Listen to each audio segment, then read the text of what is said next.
Close your eyes and imagine the quiet stillness of a rural evening in Wales during the late 1970s. The world outside is hushed, the air cool with the faint scent of salt drifting from the nearby coast. The fields stretch out like a quilt of green and gold, stitched together with hedgerows and winding country lanes. Somewhere in the distance, sheep murmur softly, and the sound of the sea rolls in like a steady heartbeat. It is a landscape both comforting and timeless, one that seems to carry the weight of centuries of myth, folklore, and whispered tales of the unexplained. Against this backdrop, something extraordinary was about to unfold, an event that would capture the imagination of the world and leave an entire community asking questions that remain unanswered to this day. The story you are about to hear is not just about strange lights in the sky or the testimony of curious children. It is about the collision of innocence and mystery, about how an ordinary day in a quiet Welsh village became one of the most intriguing episodes in modern UFO history. It is a story that lingers because it is both simple and complex. Children playing on a schoolyard suddenly confronted with something so far beyond their comprehension that even decades later, the memory still refuses to fade. To ease into this tale, let us first settle into its mood, the sense of stillness before the disturbance, the calmness of everyday life before the sudden crack in reality. The village of Broadhaven, where our story begins, was a peaceful place in 1977, nestled in Pembrokeshire. It was the sort of community where everyone knew everyone else, where news traveled quickly but life moved slowly. The school at the heart of this story was modest, its playground filled with the voices of children chasing footballs and skipping ropes, their laughter echoing across the fields. There was nothing unusual about the day at first. The sun hung pale in the winter sky, and the grass glistened faintly with dew. Teachers supervised with the practiced calm of routine, and the world seemed perfectly ordinary. But soon that ordinary veil would be lifted, and something strange would slip through. This is where the mystery begins, but before we rush into it, it is worth remembering the power of perspective. Children are often dismissed as unreliable witnesses, their imaginations considered too wild, too easily influenced. Yet children are also remarkably honest. They lack the layers of skepticism and doubt that adults use to filter the world.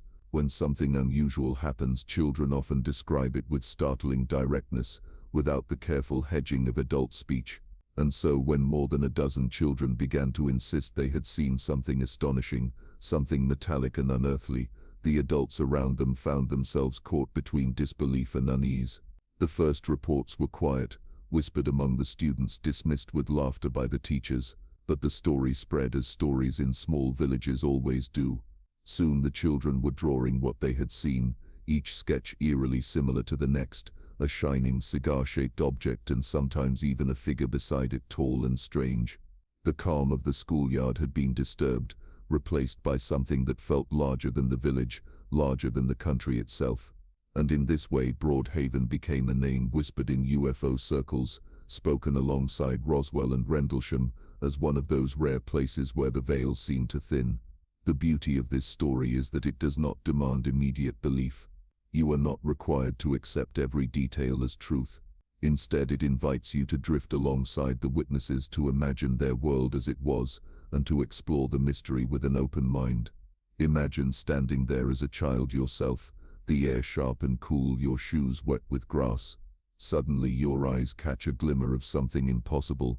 You blink once, then twice, but it does not disappear. A craft, metallic and silent, resting just beyond the hedges. And beside it was that a figure. Was it a trick of light or something watching you in return? That moment of confusion, of awe and fear tangled together, is the heartbeat of the Broadhaven story.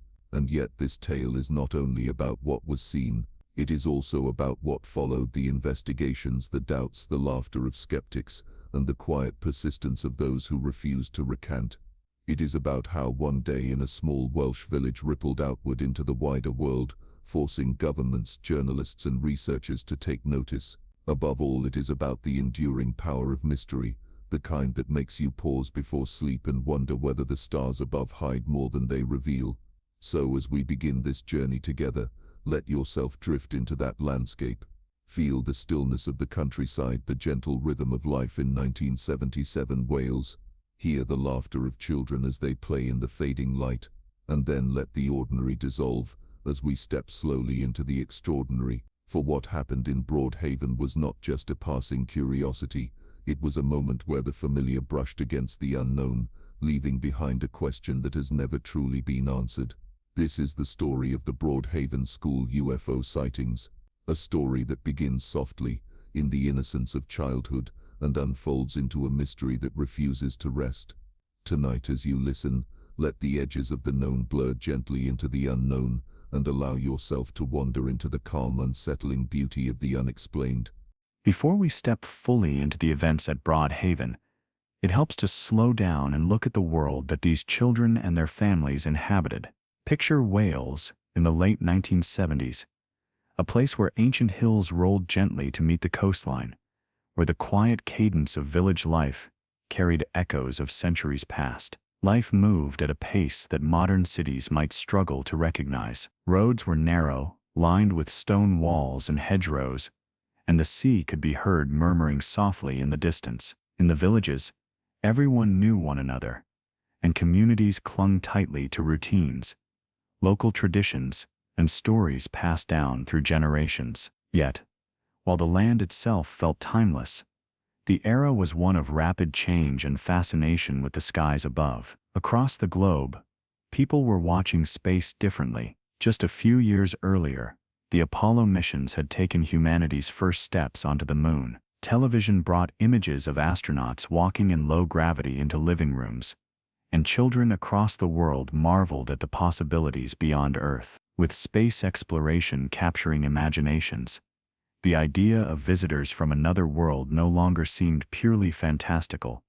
It seemed to many just within reach. Newspapers and magazines brimmed with articles speculating on alien life, and UFO reports trickled into the public consciousness almost daily. Wales, with its misty hills and folklore-rich past, was particularly receptive to these kinds of stories. The countryside was dotted with legends of fairies, spirits, and mysterious lights that had long fascinated locals. Tales of glowing figures dancing near hedgerows, or strange sounds in the fields at night, were woven into the very identity of rural life. When the UFO phenomenon began to appear more frequently in newspapers and television, it was almost as if a new lens had been placed over old legends. Strange lights were no longer merely fairy lanterns.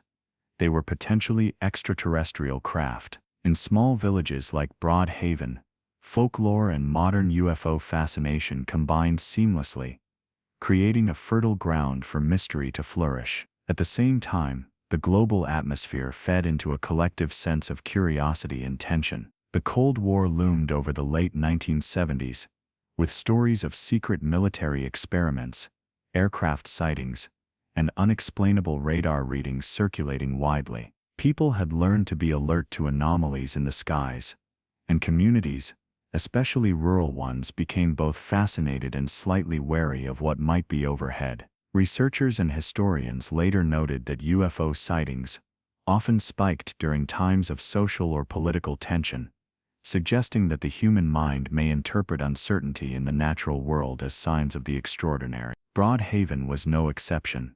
It existed within this web of global awareness and local legend. By early 1977, Britain had already seen its fair share of UFO cases. Reports of mysterious lights, strange objects, and odd encounters had been documented by newspapers, local councils, and even government agencies. Unlike many other places, Welsh villages were small enough that stories spread quickly from person to person. In Broadhaven, children would hear whispers about strange lights from older siblings or neighbors, while adults might read of more sensational cases in the newspapers. Yet, what happened in Broadhaven was different. It was up close, personal, and witnessed by those whose accounts could not easily be dismissed. It wasn't just a light in the sky. It was a presence in the very fields where children played each day. The cultural backdrop is as important to the story as the sightings themselves. Researchers have often noted that stories of UFOs are shaped as much by the imagination and social environment of witnesses as by what they see. In Broadhaven, the combination of children's vivid imaginations, local folklore, and the global fascination with extraterrestrials created a perfect storm for a report that would capture attention far beyond the village boundaries. Even skeptics later admitted that the Welsh countryside, with its long history of legends and mysterious occurrences, was an unusually receptive setting for extraordinary claims. And so, as we begin to step closer to that February day, it is important to feel the atmosphere of the time. Imagine the soft mist rolling over the fields, the quiet streets lined with cottages, the distant hum of the ocean. Think of children walking to school in neatly buttoned coats, carrying lunchboxes, and talking about the wonders of space and the strange lights they had seen elsewhere. This world, calm, sleepy, yet alive with curiosity, sets the stage for the events that were about to unfold at Broadhaven School. The village existed in the quiet embrace of the ordinary, yet it was on the cusp of a moment where the extraordinary would pierce through, forever linking a small Welsh community to the ongoing mystery of UFOs. In this way, the setting itself becomes a character in the story. Wales, steeped in legend, surrounded by quiet fields and the eternal sea, forms the perfect stage for the unknown. The global fascination with extraterrestrials, the recent triumphs of human spaceflight, and the sense of something larger hovering just out of reach, all converge to create a subtle tension in the air. It is in this tension, the quiet before the revelation, the calm before the extraordinary, that we find the heart of the Broadhaven story. As you listen and imagine this world, allow yourself to slow your breathing, to drift gently through the foggy hills, and to feel the quiet wonder of a time when the line between the known and the unknown seemed just a little thinner. The stage is set, the children are ready, and the world above is waiting to reveal a glimpse of something mysterious and unforgettable. It was a crisp, late winter day in February 1977.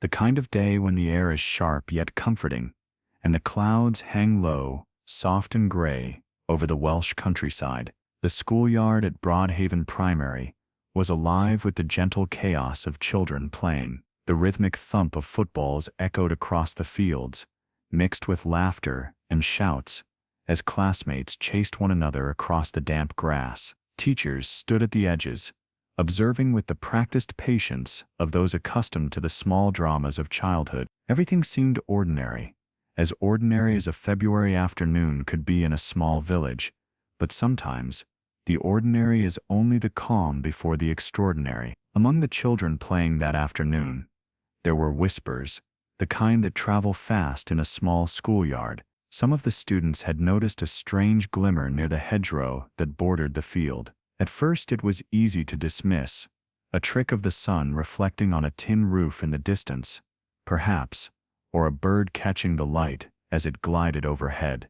But then the glimmer shifted in a way that was impossible to ignore. Children paused mid-chase, their small bodies tensing, eyes widening as a silver object, unlike anything they had ever seen, appeared beyond the hedges. Its surface was bright and metallic, catching the weak winter light in a way that made it seem both otherworldly and solid. The object itself was remarkable. Eyewitness accounts from that day describe a craft that hovered silently, its shape elongated like a cigar, yet shimmering in the dull afternoon light. Some children claimed to see a figure nearby, tall, humanoid, and clad in what looked like a metallic suit, standing almost motionless, as if observing the playground. The air seemed to hold its breath. The normal sounds of the schoolyard, the chatter, the laughter, the shuffle of feet on damp grass, faded into a hush, as if the world itself paused to acknowledge the presence of something beyond understanding. Children stood frozen, hearts pounding, caught between fear, fascination, and the pure unfiltered awe that only a child can feel when confronted with something inexplicable. Teachers initially dismissed the story as imagination, as most adults might. They called the children together, asking if someone had been joking, if it had been a kite, or a stray balloon. But as each student was questioned individually, it became clear that these were not the ramblings of playful minds. Dozens of children described the same scene with remarkable consistency. The silver craft, the strange figure, the way the object seemed to hover, almost alive, in the middle of the field. Some described it as glowing faintly, while others noted that it appeared to move in ways that defied conventional physics, tilting and shifting without any visible propulsion. What made the incident even more compelling was the children's reaction afterward. Instead of screaming or running away, many had watched in quiet fascination, drawn to the object, with a mix of curiosity and awe. Their sketches, drawn in the days that followed, depicted a craft both elegant and alien, with fine details such as panels, lights, and even what looked like small windows. The children's renderings were astonishingly consistent, suggesting that the memory of the encounter had left a deep impression. Researchers who later examined the sketches remarked on how unusually precise they were for the age group, noting that it was rare to see such uniformity in multiple independent accounts. The incident did not remain confined to the children's imagination for long. Word of the sighting quickly reached parents and neighbors. Adults were initially skeptical, some chuckling at the idea that a UFO could land in a small Welsh field, while others listened more cautiously, recalling other mysterious lights that had been reported in the area. Soon, journalists from local newspapers arrived, eager to hear the children's accounts firsthand. Drawings were photographed and published alongside stories that recounted the wonder and fear evident in the children's testimonies. The quiet schoolyard had become a stage for a story that would capture national attention, linking the innocence of youth with a mystery that adults found difficult to dismiss. The psychological aspect of the encounter is equally fascinating. Researchers often note that children are particularly attuned to noticing anomalies in their environment, unencumbered by the skepticism and assumptions that shape adult perception. When children observe something unusual, they describe it with striking honesty and vivid detail. This may explain why so many of the Broadhaven students reported similar impressions independently of each other. They were in a sense a pure lens, through which the extraordinary moment could be seen without interference from doubt or fabrication. Yet, the mystery also lies in what the children did not immediately understand. They did not have the language to explain the physics, the materials, or the origins of the object. All they knew was that it was real, solid, and unlike anything familiar. In that moment, the ordinary world, school playgrounds, hedgerows, and the distant sea, was intersected by something entirely foreign. And it is this intersection, between innocence and the unexplained, that forms the heart of the Broadhaven sighting. It is not merely the object itself that fascinates, it is the way the encounter resonated with those who witnessed it, leaving impressions that would last decades. As you imagine this scene, allow your mind to wander gently through the quiet winter air, past the children frozen in awe, past the teachers caught between disbelief and concern. Feel the soft chill of the wind, hear the distant murmur of the sea, and picture the silver craft hovering silently in a Welsh field. There is no need to solve the mystery tonight, only to experience it, to float alongside the witnesses in calm observation, and to sense the wonder that comes from a world where the ordinary and extraordinary brush against each other so unexpectedly. The events of that day did not simply vanish after the children returned home. They became the foundation for the wider wave of UFO sightings that would sweep across the region in the following weeks. The craft, the figure, and the impressions left on young minds sparked questions that extended beyond the schoolyard, questions that drew journalists, investigators, and eventually government officials into the story. But for now, in this quiet February afternoon, it was simply a moment of shared astonishment, a pause in ordinary life where the impossible seemed to have appeared just for a few fleeting minutes. And so, with the children's eyes wide and imaginations ignited, the story of Broadhaven truly begins. The ordinary had given way to the extraordinary, and a small village in Wales had become a landmark in the ever-growing tapestry of UFO mysteries that continue to captivate the human mind. The events at Broadhaven School were only the beginning.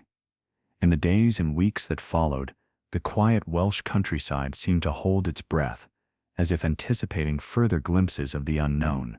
The initial sighting by the schoolchildren had awakened a subtle awareness in the village and surrounding communities, families, farmers, and residents began to notice unusual lights moving across the skies in ways that defied normal explanation. What had once been ordinary evenings, walks along the cliffs, chores in the fields, or quiet conversations by the fire, now carried a sense of watchfulness. People found themselves glancing upward, wondering whether the familiar stars might conceal a visitor from far beyond the earth. Reports came from neighbors who had been outside during late afternoons and early evenings. Some described glowing orbs that hovered silently above fields, sometimes darting suddenly, as if aware of being observed. Others mentioned figures glimpsed at a distance, metallic and humanoid, standing near farm equipment or along quiet country roads. Though the accounts varied in detail, a pattern began to emerge.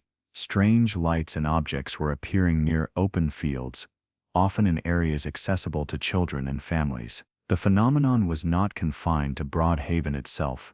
It seemed to ripple outward, touching the wider Pembrokeshire countryside in small, quiet bursts of mystery. Farmers reported seeing lights hovering over their fields late at night. Some initially dismissed them as distant car headlights or the reflection of stars on dew-soaked grass, but soon the movements grew stranger. Objects would descend, hover, or shift direction abruptly, without sound or visible propulsion. In certain cases, animals seemed to react. Sheep became unusually agitated, dogs barked at nothing, and even livestock appeared to track the object's movements. Residents described a mixture of fear and fascination. They were witnessing something that felt real and tangible, yet entirely unexplainable. The ordinary rhythms of rural life had been interrupted by a presence that no one could fully comprehend. Within this quiet wave of sightings, the consistency of descriptions caught the attention of both journalists and researchers. Multiple witnesses, speaking independently, reported metallic-looking figures, or strange reflective suits, often near the sites where the lights had appeared. Some accounts even mentioned unusual physical effects, such as sudden drops in temperature or brief sensations of disorientation. Scholars who later studied the Broadhaven incidents observed that these experiences mirrored a recurring theme in UFO encounters worldwide: the blending of light phenomena,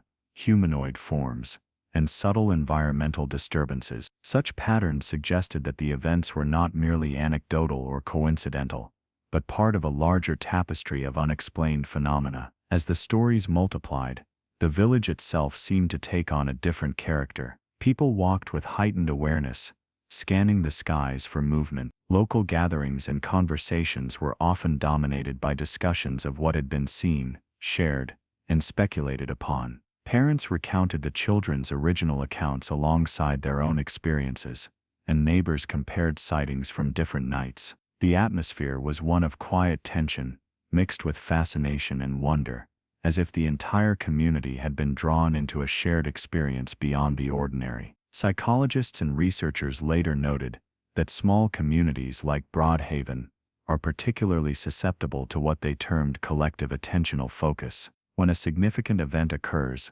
such as multiple children reporting a UFO sighting, the community's perception can become attuned to anomalies in the environment that might otherwise go unnoticed. This does not necessarily mean that the reports are imagined. Rather, it suggests that the human mind is highly sensitive to patterns once the possibility of the extraordinary has been introduced. In Broadhaven, the children's sighting acted as a catalyst, opening a door in the collective imagination of the village and its surroundings. The phenomenon also began to attract attention beyond the village boundaries. Newspapers and local reporters picked up the story of Broadhaven, often juxtaposing it with reports from neighboring areas. Other small towns in Pembrokeshire and the wider Welsh countryside reported similar sightings of unusual lights and figures, prompting researchers to speculate that a regional pattern might be emerging. Each new account, while unique in its details, reinforced the idea that Broadhaven was not an isolated incident, but part of a subtle wave of mysterious activity in southwest Wales. Interestingly, some witnesses reported brief but striking encounters that went beyond mere observation of lights. Farmers and local residents described objects that seemed to change shape or vanish entirely when approached, and some claimed to see figures that appeared almost to glide across the landscape. though skeptics argued that these experiences could be attributed to misperception, optical illusions, or even local folklore influencing expectations.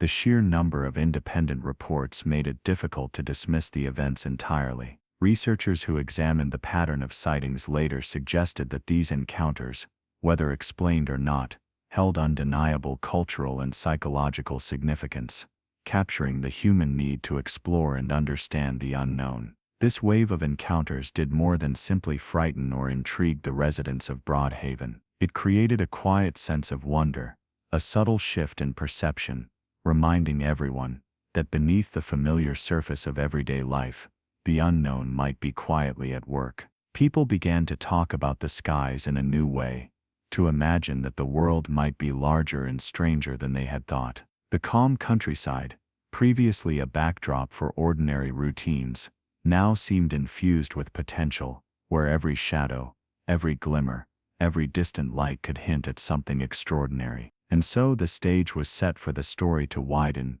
to involve not just the children and the immediate villagers, but the authorities, journalists, and eventually the wider public. What began on the playground had quietly expanded across the countryside, drawing attention to a mystery that seemed to touch the very edges of reality. The broadening scope of sightings reminded everyone that the extraordinary was not confined to imagination.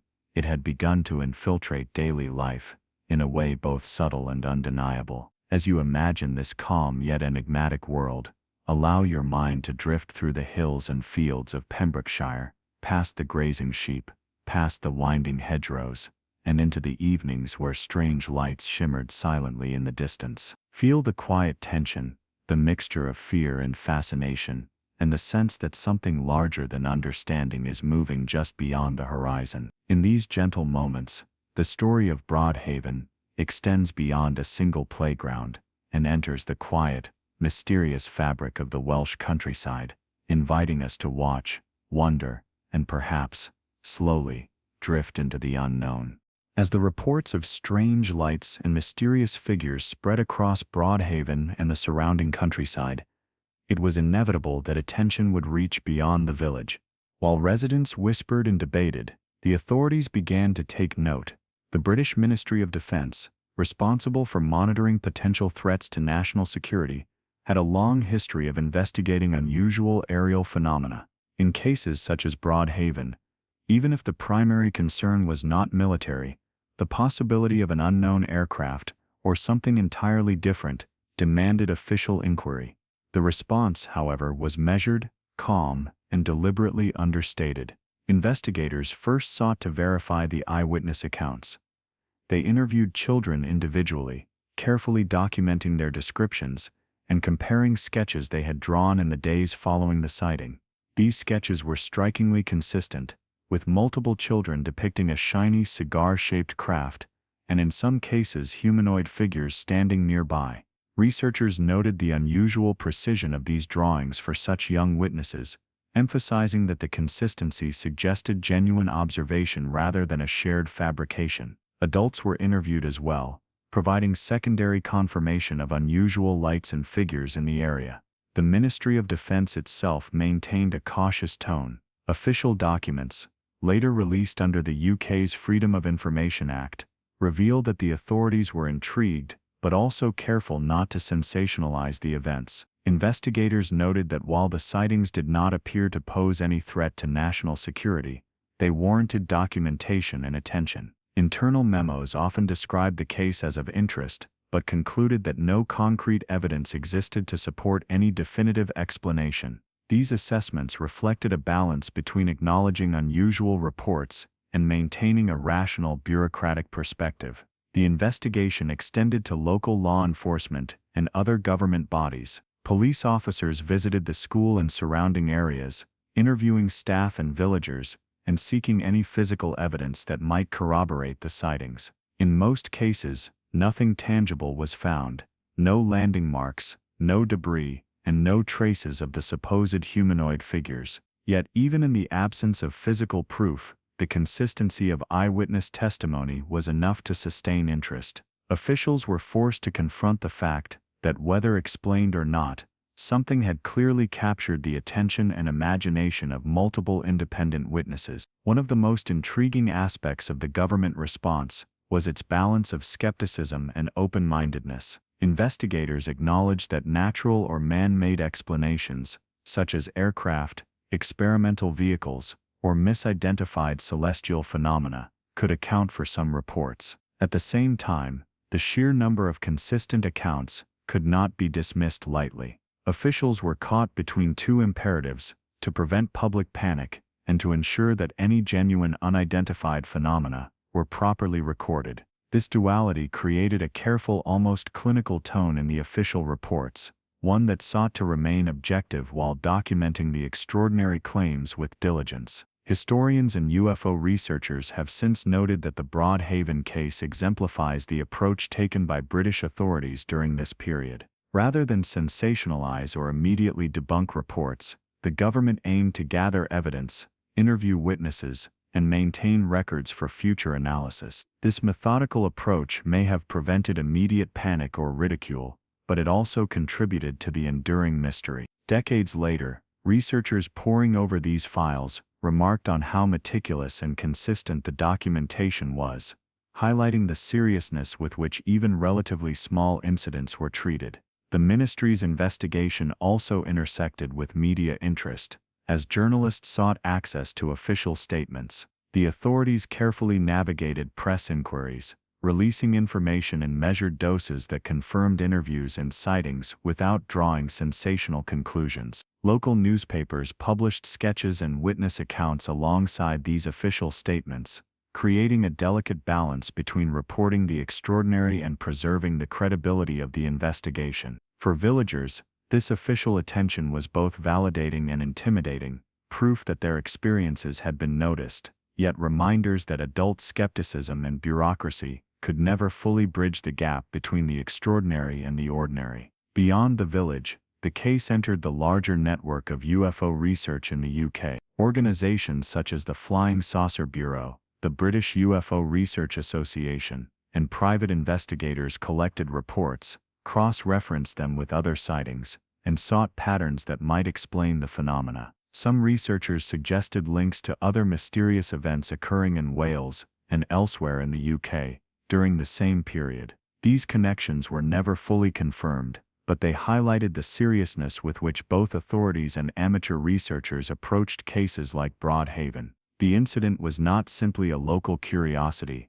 it became part of a broader conversation about unexplained phenomena in Britain. Despite these thorough investigations, official conclusions remained cautious. The Ministry of Defense ultimately classified the Broadhaven sighting as unexplained but not a threat, noting that the reports did not meet the threshold for national security concern. This statement, while measured, left room for speculation, allowing both researchers and the public to continue pondering the events. The calm, bureaucratic response of the government contrasted sharply with the vivid, unsettling experiences reported by the children and villagers. It was a reminder that even in an era of careful record-keeping and rational explanation, mystery could persist, quietly, alongside the everyday rhythms of life. As you imagine these quiet, deliberate investigations, picture the village under observation, the calm fields, and the evening skies that seemed to hide more than they revealed. Imagine officials taking notes, interviewing children with patience, weighing each account, and filing reports that would sit in government archives for decades. Feel the tension between the ordinary world, the routines of school and farm life, and the extraordinary events that demanded attention, yet resisted explanation. In this careful intersection of wonder and official scrutiny, the Broadhaven UFO sighting grew from a single playground encounter into a documented mystery with far-reaching implications. Even today, the legacy of the official investigations contributes to the fascination surrounding Broadhaven. The meticulous documentation, combined with the consistent eyewitness testimony, ensures that the story is not dismissed as folklore or youthful imagination. Instead, it remains a quiet, compelling enigma, a story where government attention, media interest, and human curiosity converge. And as you drift with this narrative, the presence of calm authority juxtaposed with inexplicable phenomena mirrors the gentle tension that runs throughout the entire tale, drawing you further into the mystery without ever disturbing your peace. Once the Broadhaven sightings began to ripple beyond the schoolyard, the quiet village found itself in the gentle glare of the public eye.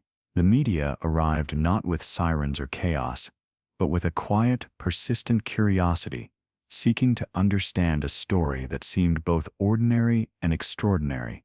Local newspapers quickly picked up the children's accounts and sketches, publishing them alongside interviews with parents, teachers, and neighbors. The images of silver, cigar-shaped craft and the humanoid figures drawn by schoolchildren captured the imagination of readers far beyond Pembrokeshire. The story of Broadhaven became a topic of conversation not only in households, but also in cafes, community halls, and village shops, blending the ordinary rhythm of life with the threads of mystery.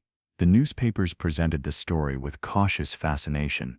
Editors sought to balance intrigue with credibility, highlighting the consistency of eyewitness testimony while carefully noting the absence of physical evidence. Headlines were understated, often emphasizing that these were unexplained sightings rather than sensational claims of alien visitation. Yet even in their measured reporting, the sketches and detailed descriptions shared by the children conveyed an undeniable sense of wonder, hinting at a world beyond the ordinary that had quietly touched a small Welsh community. The calm tone of the reporting made it suitable for general readership, allowing people to consider the possibility of the extraordinary without the jarring shock of overt sensationalism. As journalists began to dig deeper, the story expanded to include other reports from surrounding areas. Farmers, local residents, and occasional passers-by recounted seeing mysterious lights in fields, figures along roadsides, and silent objects moving overhead.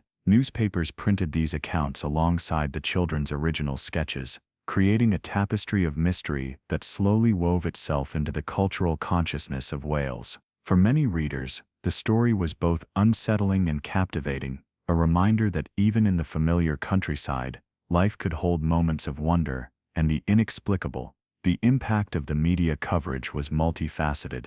On one hand, it validated the experiences of the children, teachers, and families involved. Parents felt a mixture of pride and concern, pride that their children's observations were being taken seriously, and concern about how wider attention might affect their reputations and daily lives. Teachers also found themselves navigating delicate situations, striving to support their students while maintaining order in the classroom. On the other hand, the attention invited skeptics, ridicule, and speculation. Some journalists and members of the public dismissed the sightings as youthful imagination or mass suggestion, while others speculated about pranks or natural phenomena, misinterpreted as extraterrestrial craft. The media, in its gentle way, became a bridge between belief and skepticism, allowing both to coexist quietly in the public imagination. Beyond immediate reporting, the Broadhaven incident began to resonate with the cultural identity of Wales.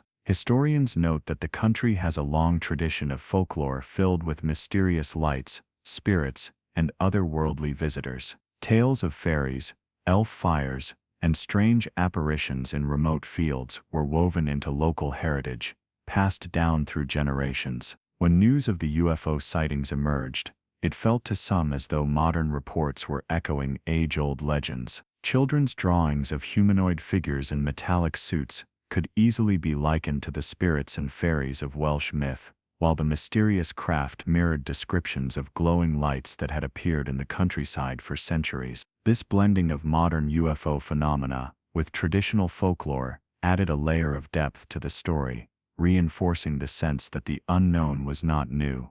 It had always been present, quietly threading itself through Welsh life. The calm fascination surrounding Broadhaven also prompted wider discussions about the role of imagination, perception, and memory. Academics and journalists explored how children's minds interpret unfamiliar phenomena, how communities process collective experiences, and how folklore can shape the interpretation of modern events. While the media itself rarely presented these analyses in dramatic form, the subtle framing encouraged readers to think critically, to wonder, and to imagine. Broadhaven was not simply a story to read and forget.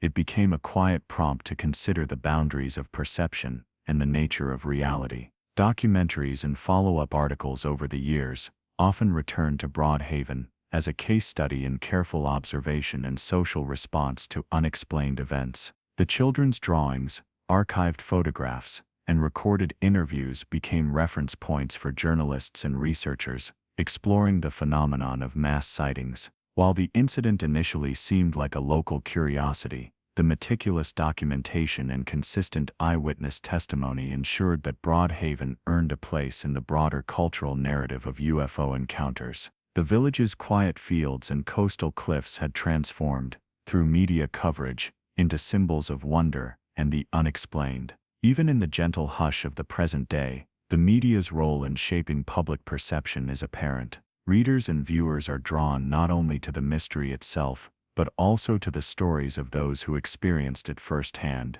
The coverage preserved the sense of calm curiosity, inviting audiences to consider the unexplained without sensational panic. It allowed people far removed from the small Welsh village to step quietly into its world, imagining the soft winter air, the low clouds, and the glimmering, silent craft that had hovered just beyond the schoolyard.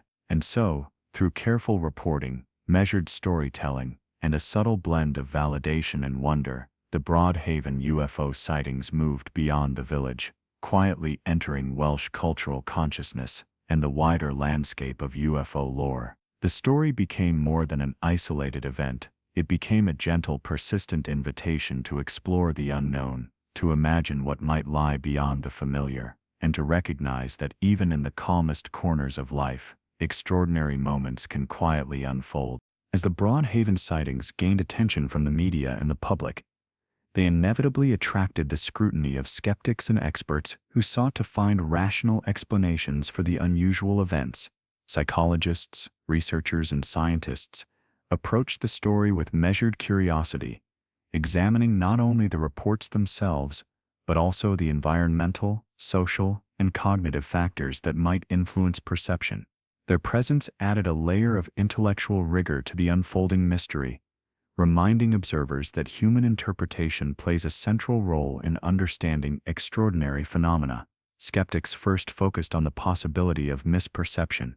In rural communities, unusual lights are often interpreted in imaginative ways, particularly during the winter months when the sun sets early and shadows stretch across familiar landscapes. Children, whose imaginations are vivid and keenly attuned to anomalies, might see ordinary objects in extraordinary ways. Reflective surfaces, distant lights, or even low-flying aircraft could appear to hover, shift, or change shape when viewed from a playground or field.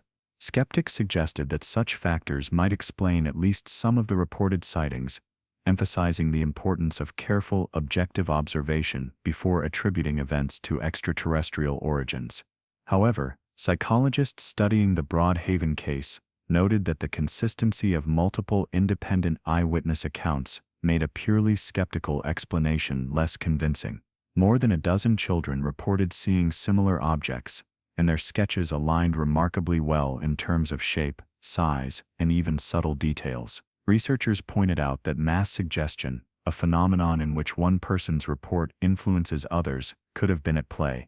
Yet the initial interviews indicated that many children observed the craft simultaneously and independently.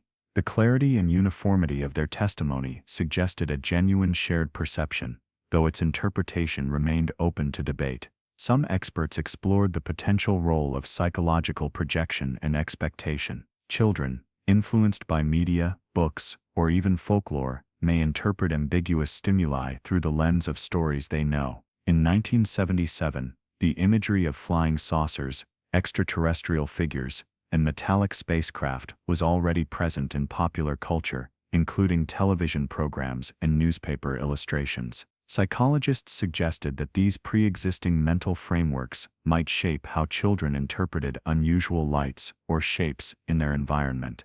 Yet even with this consideration, the Broadhaven case remained notable for the precision and detail of the observations, which exceeded typical expectations of imagination alone. Beyond psychology, the incident attracted attention from researchers interested in paranormal and fringe theories. Some suggested that the humanoid figures reported by the children might be manifestations of non-human entities or interdimensional visitors. These theories drew parallels to other global reports, in which witnesses described beings with metallic suits, glowing eyes, or ethereal presences. While these ideas remain speculative, they illustrate the enduring fascination with Broadhaven as a locus where ordinary life intersected with the inexplicable. For many enthusiasts, the combination of child witnesses, consistent sketches, and regional waves of sightings lent credibility to the possibility of an encounter with something beyond the normal range of human experience.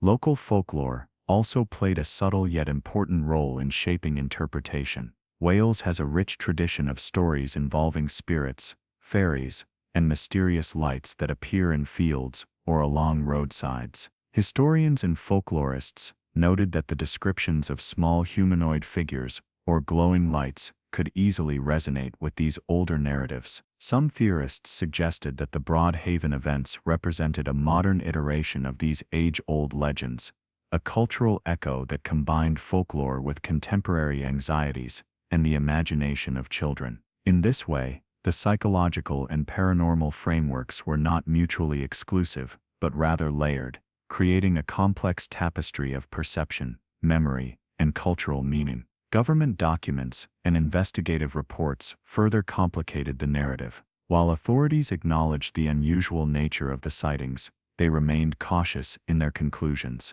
Official memos noted the consistency of accounts, but stopped short of attributing the events to extraterrestrial or paranormal causes. Researchers examining these documents later highlighted the delicate balance maintained by the authorities, recognizing the significance of the reports, while avoiding sensational conclusions. This balance itself became a point of fascination for both skeptics and believers, as it reflected a rare instance in which child witnesses, community reports, and official documentation converged without definitive resolution. Some scholars have suggested that the Broadhaven case demonstrates the interplay between perception, environment, and social context. The calm, misty countryside, the quiet rhythm of village life, and the heightened awareness following the initial schoolyard sighting all contributed to an environment in which unusual phenomena could be observed and interpreted. Researchers also emphasized that children's accounts are particularly valuable, as they provide insights unfiltered by adult skepticism or social expectation. The events at Broadhaven thus serve as a case study in how human perception interacts with mystery, imagination, and the cultural milieu. Yet, perhaps the most enduring element of this section of the story is the sense of possibility it evokes. Skeptics remind us of the importance of critical thinking, psychologists illuminate the workings of the human mind, and paranormal theorists explore the edges of imagination. Together, these perspectives create a layered understanding of the Broadhaven incident, one that does not require us to fully believe or fully disbelieve. Instead, they invite us to sit quietly with the unknown, to contemplate the wonder and subtle unease that arise when the ordinary world is intersected by something truly unusual. As you drift through this section of the story, imagine yourself in the village, listening to the quiet reflections of adults and the careful questions of investigators. Picture researchers comparing sketches, psychologists noting patterns of perception, and storytellers weaving the events into a cultural fabric that bridges myth and reality. Feel the calm tension between skepticism and belief, between explanation and mystery, and allow yourself to linger in the gentle uncertainty that makes Broadhaven so captivating. In this quiet space, the mind is free to wander between the possible and the impossible, floating softly on the edge of wonder, ready to drift deeper into the story. Decades after the original Broadhaven sightings, the quiet village and its surrounding countryside have continued to hold a unique place in the history of UFO research. Though the children who first witnessed the events have long since grown into adulthood, the echoes of that winter day in 1977 continue to inspire curiosity, study, and a gentle fascination with the unknown. Researchers, journalists, and paranormal enthusiasts return to Broadhaven, not with urgency or spectacle, but with a deliberate, calm focus, seeking to understand what might have occurred in a small schoolyard and how it rippled across a community. Modern investigations have approached the Broadhaven case with a combination of historical research, eyewitness interviews, and archival study. Scholars meticulously review the original sketches, witness statements, and newspaper articles, analyzing patterns and consistencies that suggest a genuine shared experience. Interviews with surviving witnesses provide additional depth as adults reflect on their memories of the events, often with remarkable clarity and the same awe they felt as children. These recollections are enriched by the passage of time, offering not only the original observations, but also the context of how the experience shaped their understanding of the extraordinary. One notable aspect of contemporary research is the emphasis on corroboration. Investigators compare reports from Broadhaven with other regional sightings, looking for similarities in shape, movement, and behavior of the alleged craft and figures. Patterns emerge, hinting at a regional phenomenon that transcended the schoolyard itself. Some researchers note that the repetition of details, cigar-shaped objects, metallic humanoid figures, unusual lights, aligns with accounts from other parts of Wales and even other countries, suggesting that the Broadhaven sighting may fit into a larger, global pattern of unexplained aerial phenomena. This careful, patient study emphasizes observation and documentation over speculation, preserving the calm, investigative spirit that mirrors the measured approach of the original authorities. Scientific perspectives continue to play a role in modern analysis. Atmospheric scientists, astronomers, and psychologists consider natural explanations such as rare meteorological events, reflections, or optical illusions. Yet even with the benefit of modern tools and knowledge, many aspects of the Broadhaven sightings remain puzzling.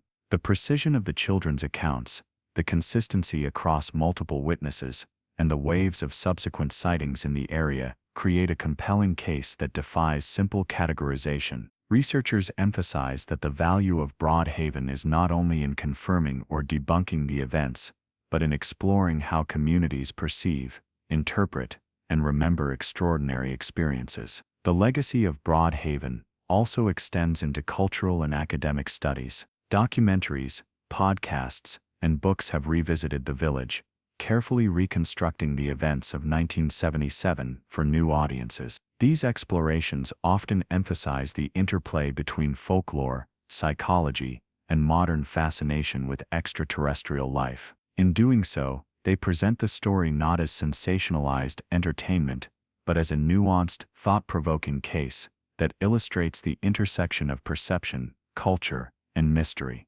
Listeners and viewers are invited to enter the gentle rhythm of the narrative, imagining the cool winter air, the misty fields, and the quiet awe of witnesses as they encountered the unexplained. Another aspect of modern investigations is the respectful attention given to the witnesses themselves. Researchers note that revisiting these memories decades later requires sensitivity, acknowledging the emotional and psychological impact of being part of an extraordinary event. For many, recounting the experience rekindles a mixture of awe, fear, and wonder, reminding them of a time when the boundaries between the known and unknown seemed unusually thin. This personal dimension adds richness to the study of Broadhaven, highlighting that the story is not merely about lights or craft, but about human experience, memory, and the profound effect of encountering the unexplained. Technology has also transformed how modern investigators approach the case. Archival digitization allows scholars to access original reports, sketches, and news clippings with unprecedented ease. Digital mapping and environmental modeling help researchers recreate the schoolyard and surrounding countryside as it appeared in 1977, providing context for the movements of witnesses and the potential behavior of the alleged craft. Even with these tools, the story retains its quiet ambiguity. The data, the reconstructions, and the eyewitness accounts all coexist in a space where mystery lingers, and where the extraordinary can still feel tangible without ever being fully explained. The continuing legacy of Broadhaven is perhaps most evident in its ability to inspire curiosity and wonder. The case bridges generations, children, adults, researchers, and enthusiasts alike are drawn to it not merely for the thrill of UFO speculation, but for its combination of humanity, mystery, and subtle tension between explanation and awe. It serves as a reminder that the world remains vast and occasionally unknowable, and that even in familiar landscapes, extraordinary experiences can unfold quietly, leaving impressions that last a lifetime. For those who drift to sleep listening to the story, Broadhaven offers more than just accounts of craft and figures. It offers a meditation on observation, belief, and the gentle interplay between ordinary life and the extraordinary. The quiet village, the misty hills, and the silvered fields of Wales provide a backdrop that is both calming and thought-provoking, a place where imagination and reality meet in the soft light of memory. As the story concludes, listeners are left with a sense of lingering wonder, encouraged to contemplate what lies beyond the familiar, while their own minds drift toward rest and gentle reflection. And so, the Broadhaven UFO sightings remain alive in the modern imagination, preserved not only in official records and media coverage, but in the subtle, enduring resonance of human experience. The mystery continues to beckon, quietly, calmly, allowing those who engage with it to move between skepticism and belief, reason and wonder, the known and the unknown. It is a legacy that, much like the night sky itself, invites us to pause, to breathe, and to consider that sometimes, even in the most ordinary places, the extraordinary is quietly waiting to be noticed. As we draw near the end of this journey through the hills, fields, and skies of Broadhaven, it is worth pausing to reflect on the gentle, enduring wonder that the story evokes. The events of 1977, beginning with the children's sighting in a quiet schoolyard, spreading through the village, and touching the wider Welsh countryside, remain a testament to the ways in which the ordinary and extraordinary can coexist. The story invites us to slow down, to observe, and to consider that even in the calmest corners of life, moments of mystery may quietly unfold. One of the most remarkable aspects of the Broadhaven case is how it balances the extraordinary with the everyday. Children played on the schoolyard grass, teachers watched with routine care, and villagers tended to their daily tasks, all while a seemingly impossible event occurred just beyond their immediate perception. This juxtaposition reminds us that wonder often emerges not in dramatic upheaval, but in the subtle intersection of daily life with something entirely unfamiliar. The soft chill of a February afternoon, the mist curling over the hedgerows, and the distant hum of the sea become intertwined with the extraordinary presence of the hovering craft and figures, creating a memory that persists through decades. The story also serves as a meditation on human perception and imagination. The children of Broadhaven, unfiltered by adult skepticism, observed with clarity and honesty, capturing details that would later fascinate psychologists, skeptics, and UFO researchers alike. Their sketches and recollections provide a window into a moment when the ordinary was interrupted by the unknown, highlighting how human beings, especially young observers, process, record, and interpret phenomena that defy conventional explanation. It reminds us that perception is both delicate and powerful, capable of bridging the gap between the known and the mysterious. Another layer of reflection lies in the interplay between skepticism and belief. Official investigations, media coverage, and modern research all demonstrate the careful balance between rational explanation and openness to the unknown. The Ministry of Defense documented events meticulously, journalists reported with measured curiosity, and contemporary researchers analyze accounts with both rigor and respect. Yet, despite decades of scrutiny, the story retains its enigmatic quality. The calm, persistent uncertainty of Broadhaven is what makes it compelling. It asks not for definitive answers, but for the gentle engagement of curiosity, wonder, and reflection. Cultural context further enriches the narrative. The events of Broadhaven resonate with centuries of Welsh folklore, weaving together modern sightings with ancient stories of spirits, lights, and mysterious figures in the countryside. This continuity between past and present adds depth and texture to the mystery, reminding us that the unknown is not always new. It often exists quietly alongside human history, waiting for perception and imagination to notice it. The story in this sense is as much about the human experience of wonder as it is about UFOs or unexplained phenomena. Perhaps most importantly, the Broadhaven story endures because it respects the delicate space between observation and interpretation. It neither rushes to sensationalize nor demands belief. Listeners and readers are encouraged to imagine the misty hills, the quiet schoolyard, the shimmering craft, and the odd faces of children, all within a rhythm that mirrors the calm pacing of a winter day. In doing so, the narrative becomes immersive, allowing the audience to participate gently in the mystery without fear or haste. It is an invitation to witness the extraordinary with mindfulness and quiet curiosity. For those listening to this story at the close of day, the Broadhaven UFO sightings serve as a reminder that the world contains subtle layers of wonder. Ordinary landscapes, fields, hedgerows, coastlines, and schoolyards may conceal moments of fascination that, if noticed, leave lasting impressions. The tale encourages a slow, reflective observation of the world, reminding us that mystery need not be loud or dramatic. It can exist softly, quietly, and persistently, inviting us to pause and wonder. As we conclude this journey, imagine the village of Broadhaven in the fading light of a winter evening.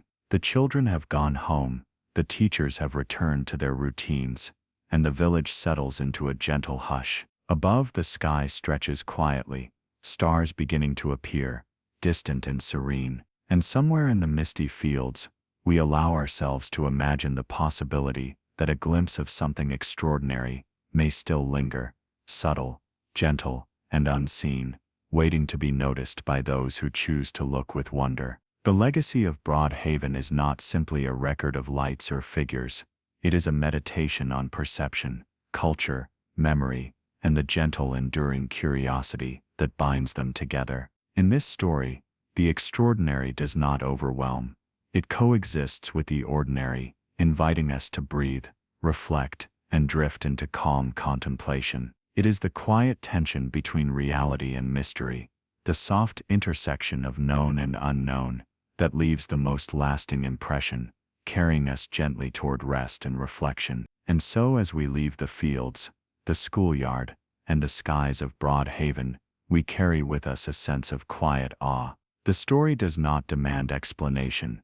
It only asks for observation, patience, and wonder. It reminds us that even in the most familiar places, there is room for the extraordinary, and that sometimes the most profound mysteries are those that appear softly, quietly, and leave their mark in the gentle fabric of memory.